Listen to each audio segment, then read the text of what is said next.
হচ্ছে।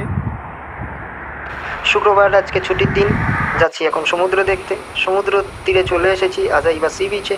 সি বিচটা সত্যিই খুব সুন্দর, চারিদিকে ফাঁকা, কোথাও যেন কোনো ভিড় নেই, কোনো কোলাহল নেই।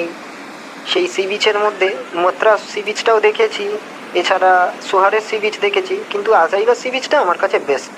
এখানে আমি একা একা অনেকক্ষণ সময় কাটাতে পারি। আকাশে চাঁদ উঠেছে, চাঁদের থেকে জ্যোৎস্নার আলো সমুদ্রে পড়ছে, খুব সুন্দর লাগছে। এত সুন্দর সি বিচ হতে পারে, আমি এগুলো আগে টিভিতে বা সিরিয়ালে বা সিনেমায় না দেখলে, নিজের চোখে না দেখলে বিশ্বাস করতে পারতাম না যে এরকম সি বিচ হতে পারে আদৌ। এগুলো হয়তো সিনেমাতেই দেখা যায়, কিন্তু না, সত্যি খুব সুন্দর সি বিচ। টুক করে একটা ছবি তুলে ফেললাম নিজের।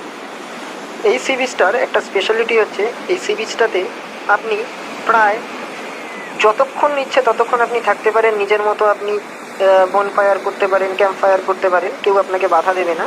শুধুমাত্র রান্না বান্নার সরঞ্জাম নিয়ে চলে আসতে হবে। দেখি একদিন এই ইচ্ছা ধরুন। আছে সি বিচে এসে এরকম বনফায়ার করবো। সমুদ্রের দিকে তাকিয়ে থাকতে থাকতে নিজের দেশের কথা খুব মনে পড়ে। যদি এই সময়টা আমি দেশে থাকতে পারতাম, খুব আনন্দ হতো। নিজের পরিবারের সাথে, নিজের বন্ধু বান্ধবের সাথে দেখা করতে পারতাম, কিন্তু দেশ থেকে তো এখন অনেক দূরে আছি।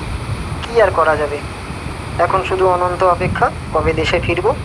তার আগে প্রাণ ভরে এই মাস্কাট শহরের সুন্দর সুন্দর জায়গাগুলো একটুখানি উপভোগ করে নিই, এই সুন্দর সমুদ্রটার সাথে একা একা কথা বলে নিই, আর সমুদ্রকে